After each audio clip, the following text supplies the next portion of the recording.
என்னை பொறுத்த வரைக்கும் colour doesn't play a matter. Very simple. நீங்கள் கருப்பாக இருக்கலாம், வெள்ளையாக இருக்கலாம், என்னவாக இருக்கலாம், உங்கள் கான்ஃபிடன்ஸ் தான் கோன் பி ஆன் ஸ்க்ரீன். நீங்கள் வந்து அச்சோ நான் கருப்பாக இருக்கேன்னு நீங்கள் நினச்சிட்டா முடிஞ்சது. என்னை பொறுத்தவரைக்கும் ஐ லைக் மை கலர். எனக்கு வெள்ளையானா ஐய என்ன கேட்டிருக்காங்க எங்கள் அம்மா திட்டுவாங்க வீட்டில். சவுத் இந்தியன் கலர் இதுதானே. எங்கள் அம்மா சொல்லுவாங்க டே வீட்டில் ஏதாவது பூசிட்டு, ஏன்னா இவரெல்லாம் இந்த ஃபைட்டு அப்போல்லாம் 4 நாள் உச்சி வெயில், செருப்பு அந்த இந்த செருப்பு இருக்கும், அது ஒரு டிசைன் இருக்கும். நம்ம ரூமுக்கு வந்து கழட்டுனா சரி அது அழுக்குன்னு நினச்சேன்.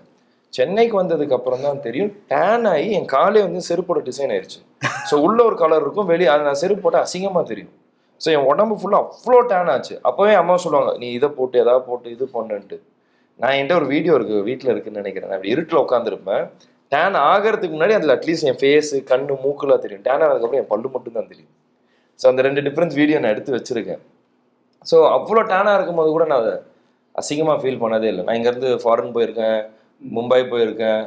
நான் I own up to my colour. This is how I am, this is how it is.